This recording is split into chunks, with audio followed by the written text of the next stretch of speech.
प्रभारी मंत्री का नाम आ रहा, सही आ रहा, उनके दबाव में उनके रिश्तेदार हैं, उनके दबाव में नाम लोग आने वाले दिनों में उनका करेंगे घेराव। आपकी अगली रणनीति हमारी है कि जिस दिन वो आएंगे उनका घेराव किया जाएगा। जब भी कभी प्रभारी मंत्री के दबाव में रिपोर्ट लिखी गई, क्योंकि वो उनके रिश्तेदार हैं धन्ना सेठ के। तो ये काम नहीं होना चाहिए। गरीबों पे आप अन्याय कर रहे हैं, उनकी ज़मीनों पर कब्जा कर रहे हैं बंदूकों के दम पर, और हम अगर उसकी खबर चला रहे हैं तो हम पर मुकदमा दर्ज हो रहा है।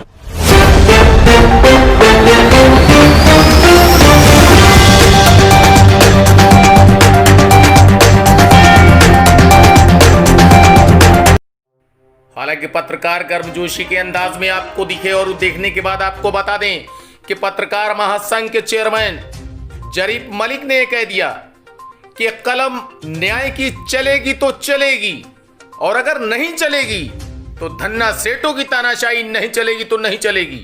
हालांकि जिला अधिकारी इंद्र विक्रम सिंह, पुलिस अधीक्षक एस आनंद ने ज्ञापन लिया और जिला अधिकारी ने भरपूर आश्वासन भी दिया। विस्तार से हम आपको दिखाते हैं कि पत्रकार महासंघ के चेयरमैन जरीफ मलिक ने क्या कुछ कहा, लेकिन उससे पहले हम दिखाते हैं कि ज्ञापन में क्या कुछ कहा गया। बाकी आपकी बात रही, किसी ने कहा कि साहब एफआईआर उस पार्टी के लिए तरफ से किसी के लिए किसी भी एफआईआर में एफआईआर या चार्जशीट ये आयोग का प्रोवोकेटिव है और ये लॉजिकल एंड है।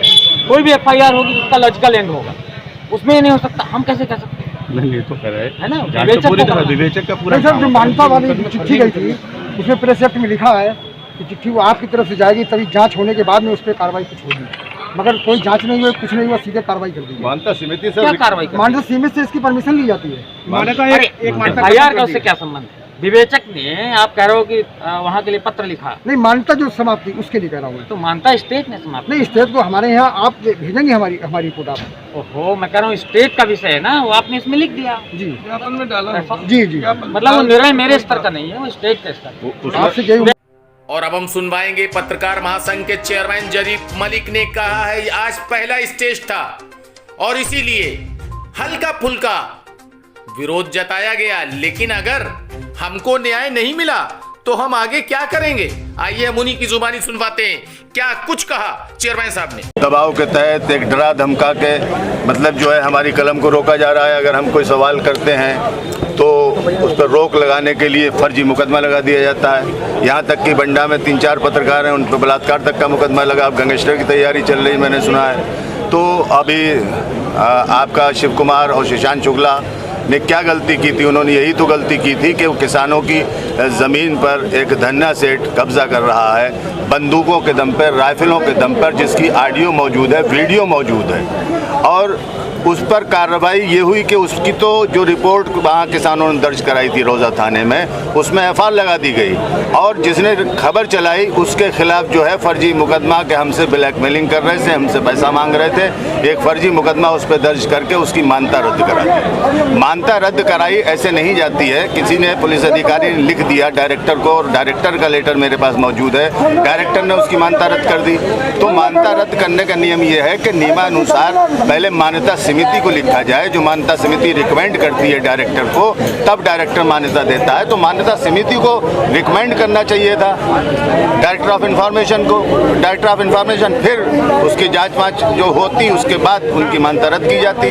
फर्जी मुकदमा लगाया, मान्यता रद्द कर दी गई।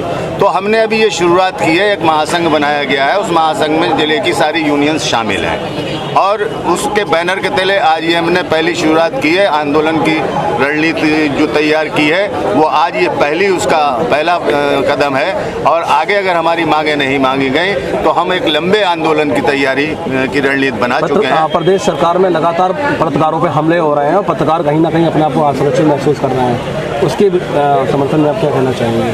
आए दिन मारपीटें भी हो रही हैं पत्रकारों के साथ, उसके मामले में क्या कहेंगे? उसके मामले में यही कहेंगे कि ये सब बंद किया जाए। ये ऐसा किसी सरकार में नहीं हुआ। प्रभारी मंत्री का नाम आ रहा है इसमें। हाँ, प्रभारी मंत्री का नाम आ रहा, सही आ रहा, उनके दबाव में उनके रिश्तेदार हैं, उनके दबाव में नाम। लोग आने वाले दिनों में उनका करेंगे घेराव। आपकी अगली रणनीति हमारी है कि जिस दिन वो आएंगे उनका घेराव किया जाएगा। जब भी कभी प्रभारी मंत्री के दबाव में रिपोर्ट लिखी गई, क्योंकि वो उनके रिश्तेदार हैं धन्ना सेठ के। तो ये काम नहीं होना चाहिए। गरीबों पे आप अन्याय कर रहे हैं, उनकी ज़मीनों पर कब्जा कर रहे हैं बंदूकों के दम पर, और हम अगर उसकी खबर चला रहे हैं तो हम पर मुकदमा दर्ज हो रहा है। प्रशासन की कहीं ना कहीं बहुत बड़ी चूक मानी जा रही है, पत्रकारों पर लगातार मुकदमे लिखे जा रहे हैं। अब ये महासंघ पत्रकार संघ इसको किस प्रकार से देखता है? हम इस प्रकार से देखते हैं कि भाई मुकदमे लगाए जा रहे हैं, दबाव मुकदमे लगाए जा रहे हैं। ये एक संकेत है कि आप डरिए, आप किसी के खिलाफ आवाज़ मत खोलिए, अपनी कलम मत चलाइए, अपनी वीडियो के माध्यम से, टीवी के माध्यम से, चैनल्स के माध्यम से आप हमारे खिलाफ ना आवाज़ उठाएं। ये एक संकेत है सरकार का।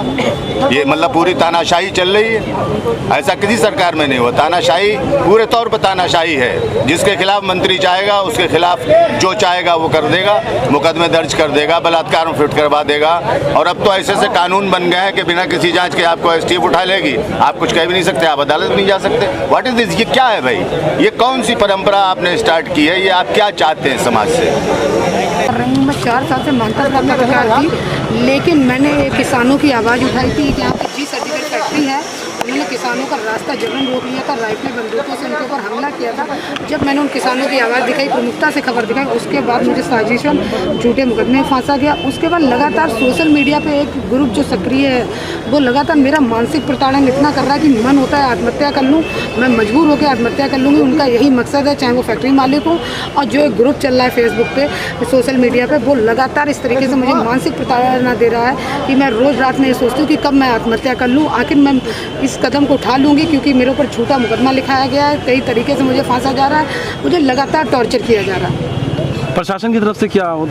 जी, प्रशासन की तरफ से अभी तक तो हमको यही उम्मीद दी गई कि आपका मुकदमा झूठा है तो ख़त्म किया जाएगा, लेकिन अभी तक ख़त्म नहीं किया गया। आज 1 महीने से ऊपर हो चुका है, हम लगातार मुकदमे की ख़त्म करने की मांग कर रहे हैं। अगर हमारे ऊपर जल्द से जल्द मुकदमा नहीं खत्म हुआ तो हम मजबूरन आत्महत्या कर लेंगे। ये आज पत्रकार महासंगठन बना है। मैम, महासंगठन के बाद भी आज क्या इसकी कार्रवाई नहीं होती है, तो क्या कर रखे? आगे का क्या प्लानिंग रहेगी? जी बिल्कुल, अगर मैं यहाँ शाहजहाँपुर में हमारी सुनवाई नहीं हुई तो हम लखनऊ में जाकर बात करेंगे।